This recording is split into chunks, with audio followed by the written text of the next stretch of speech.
Roman Abramovich did take part in early peace talks between Ukraine and Russia, the Kremlin has admitted for the first time today.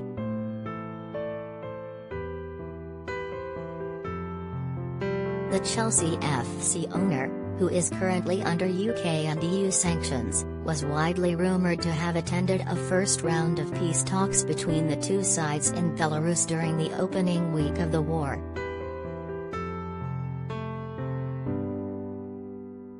But now Dmitry Peskov, Putin's spokesman, has confirmed he was in attendance, though is no longer attending the summits which are being left to diplomatic teams from the warring nations.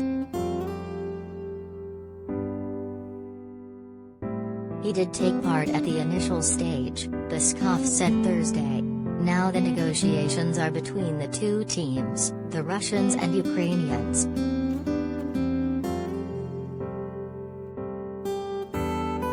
Peskov spoke out after it was revealed that President Volodymyr Zelensky had asked Joe Biden not to follow UK and EU sanctions on Abramovich because he might prove useful as an intermediary in talks.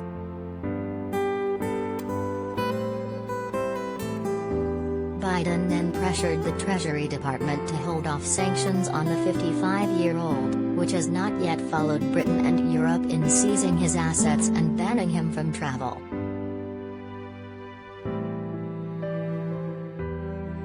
The revelations, reported by explain how one of the world's richest men has avoided U.S. sanctions even as the United Kingdom and European Union hit him with travel bans and asset freezes.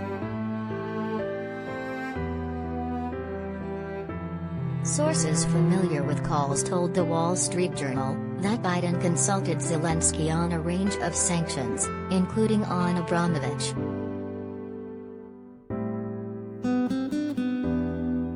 The White House declined to comment.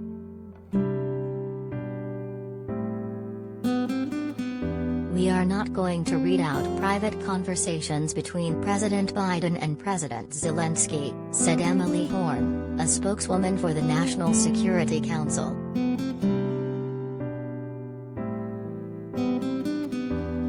The Treasury Department also did not respond to a request for comment.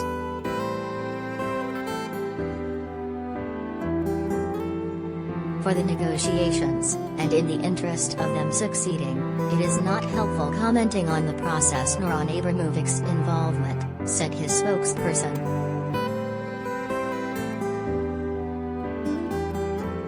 As previously stated, based on requests, including from Jewish organizations in Ukraine, he has been doing all he can to support efforts aimed at restoring peace as soon as possible.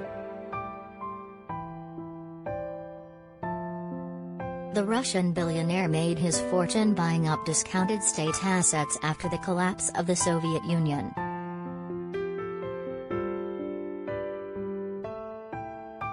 In the past month he has been hit by a string of sanctions in the UK and EU thanks to his close relationship with Putin, and scrambled to divest before the asset freeze hit.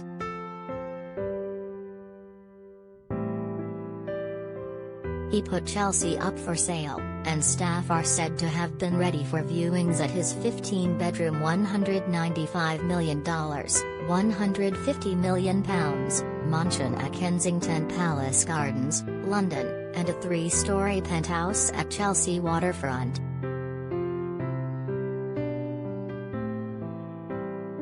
Abramovich himself is believed to be in Moscow, having traveled there from Israel, where he has nationality.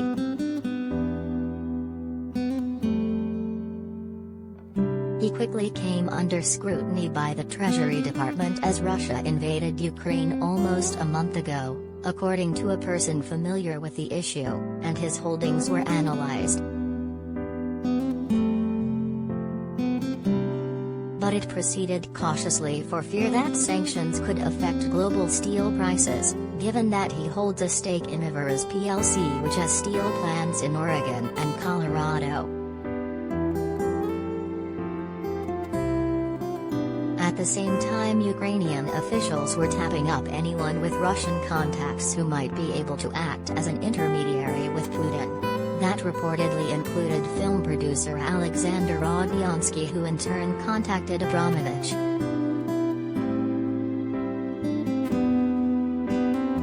But his involvement is viewed with skepticism in some quarters.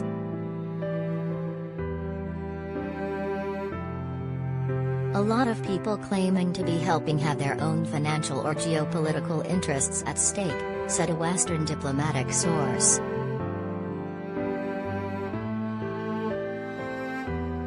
U.S. lawmakers have called for Washington to add its weight to the pressure on Abramovich.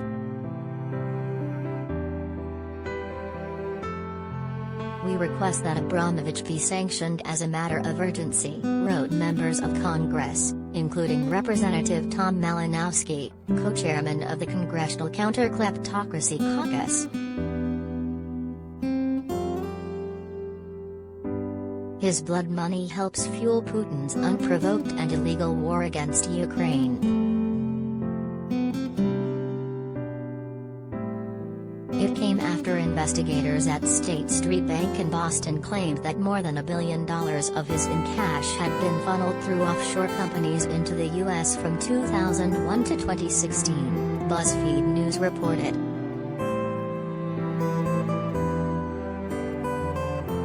And last week, the administration did make a move, effectively barring one of Abramovich's private jets from making international flights. His $65 million Gulfstream G650 was on a list of 100 aircraft operated by Russian passenger and cargo carriers such as Aeroflot, Air Bridge Cargo, Utair, Nordwind, Azur Air and Aviastar 2.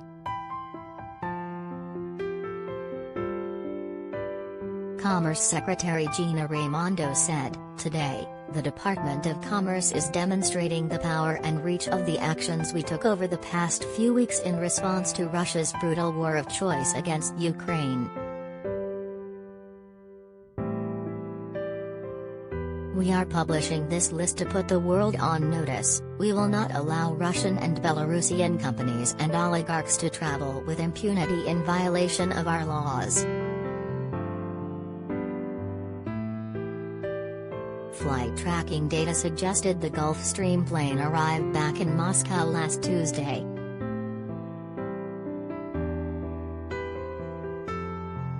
Abramovich's super yachts have also been on the move, fleeing European waters for areas where they are less likely to be touched by sanctions.